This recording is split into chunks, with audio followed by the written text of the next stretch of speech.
નમસ્કાર દર્શક મિત્રો, ચીખલીના પાટી ગામ ખાતેની ગીતા મંદિર હાઈસ્કૂલના લાભાર્થે 22મી ડિસેમ્બરથી વિશ્વવિખ્યાત કથાકાર શ્રી પ્રફુલભાઈ શુક્લ ખેરગામવાળાની રામકથાનો શુભારંભ થશે। ખેરગામ તાલુકાના પાટી ગામની ગીતા મંદિર હાઈસ્કૂલને લાભાર્થે વિશ્વ પ્રસિદ્ધ કથાકાર પ્રફુલભાઈ શુક્લની રામકથા ચીખલીની ઇટાલિયા હાઈસ્કૂલના મેદાનમાં 22મી ડિસેમ્બરથી 30 ડિસેમ્બર સુધી યોજવામાં આવેલ છે। કથાના મુખ્ય કામદાર નેતા આર.સી. પટેલ રહેશે। કથાનો સમય બપોરે 2:30 થી સવારે 5:30 વાગ્યા રાખવામાં આવ્યો છે। આજે ખેરગામમાં કથાકાર પ્રફુલભાઈ શુક્લને હસ્તે કથાનો કાર્યક્રમ નક્કી થયા બાદ સંકલ્પ કરવામાં આવ્યો। આ પ્રસંગે કામદાર નેતા આર.સી. પટેલ, વાલજીભાઈ સોલંકી, આચાર્ય રાકેશભાઈ બી. પટેલ, કાંતિભાઈ પટેલ, પાટી ગામના બાબુભાઈ પટેલ, ડાહ્યાભાઈ ચૌધરી, મહેન્દ્રભાઈ, પાટી ગામ સરપંચ શ્રી ગજાનંદભાઈ, પ્રવીણભાઈ, ધ્રુવ સોલંકી, પરિમલભાઈ ચૌહાણ, શ્રી દર્શનભાઈ દેસાઈ, ટ્રસ્ટી ચીખલી, ભગવાનભાઈ રાઠોડ, ગણદેવા ઉપસ્થિત રહ્યા હતા। રામકથાની પોથયાત્રા જલારામનગરની સામે ખુંદ વાલજીભાઈ સોલંકી સાહેબના નિવાસ સ્થાનેથી નીકળશે। બ્યુરો રિપોર્ટ અભિનવ સુરત ન્યૂઝ ચેનલ, એડિટર પ્રકાશ પટેલ, સુરત। હનુમાનજી મહારાજ કી જય। જય શ્રી રામ। જય શ્રી રામ।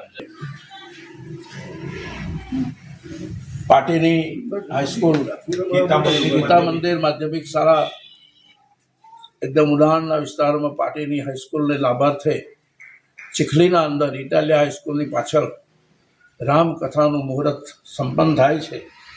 એમાં કામદાર નેતા માન્ય શ્રી આર.સી. પટેલ સાહેબ, અમારા વાલજીભાઈ સોલંકી, કાંતિભાઈ પટેલ, આચાર્યશ્રી, સરપંચશ્રી અને પાટી ગામના ગ્રામજનો જ્યારે અહીંયા ઉપસ્થિત છે।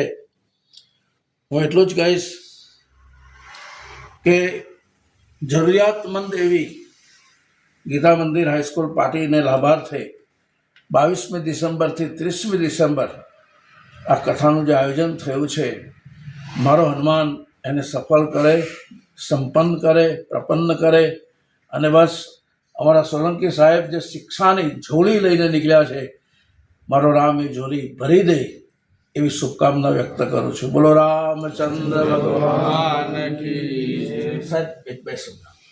પણ તમે તો બહુ પૂજ્ય બાપુ અને મિત્રો, કહેવું તો ખૂબ છે કારણ કે ઘણા મહિનાથી બોલ્યો જ નથી, એટલે એટલું બધું અંદર અકળાય છે કે સાંજ પડી જાય કાલની તો બી મારું પૂરું નહીં થાય। અને બીજું તમને જાણીને આશ્ચર્ય થશે કે આ વાલજીભાઈ છે ને, એની સાથેના જે મારા સંબંધો છે એ કદાચ મારા ઘરના સાથે મારા સંબંધ નથી એવા સંબંધ વાલજીભાઈ સાથે અને પદ્માબેન અને એમના દીકરા વગેરે છે। એ ભાઈ ખંચકાતા આવતા હતા મારા ઘરે। મેં કહ્યું ભાઈ યાર એસે મેળવી લઉં, હું બાપુની વાત લઈને તું આવે ને કથા અને તેમાં પાછી જીવ, એનો હેતુ છે શિક્ષણનો છે અને શિક્ષણનો તો હું જીવ છું। એ શિક્ષણ જ મારું સર્વ છે। આજે જે છું એ શિક્ષણ લઈને છે અને એક સ્કૂલમાં હું જઈને આવ્યો છું બાપુ। આપણે ગયા છીએ। હા આપણે હા બહુ નોટબુકનું વિતરણ બી કર્યું છે। હા એટલે ત્યારથી નક્કી કરેલું કે આ કથામાં તો જવું જ નહીં। માલજીભાઈને બી બાપુ કહી દીધું કે હવે જે બાકીનું કરવાનું ફોર્માલિટી કરજે, બરાબર આયોજન કર। બાપુ સાથે અમે એવી રીતે આવવાના છે કે જાણે ઉપરથી કઈક એવું ભગવાનનું યાન આવ્યું કે દુનિયા તૂટી પડે। અને અમે ત્યાં હોય તો કેટલા આખી તલાવ સંસાર મળે તો ગેટ ગામોના તૂટી પડશે। કારણ કે અમારો તો એ વિસ્તાર છે ને, એમાં અમે વિસ્તારના રચ્યા બચ્યા છે વર્ષોના, કરેલું છે બધે કરેલું છે બધા। આમાંથી એક કામ એવું નથી કે જ્યાં મેં કઈ નહીં કર્યું। બાપુ નહીં આવે, બાપુ સાથે અમે ફર્યા છે। એટલે એ તો પબ્લિક તો પૂછવાનું પણ કે સરસ કથાનું દેખાવું ગેટઅપ આવો છે। મેં આગળ કહ્યું કે બાપુની આ કથા, આમ તો બાપુની 600ની કથા મેં કરાવેલી જ્યાં તાલુકાને લોકો ભૂલી ગયેલા, એવી જબરજસ્ત કથા। પણ આ કથા એવી થવી જોઈએ કે આગલી તમામ કથા લોકોની સ્મૃતિમાંથી નીકળી જાય ને બસ આ ચીખલીની કથા જે તમારી સ્કૂલના લાભર છે એ જ રમ્યા કરે।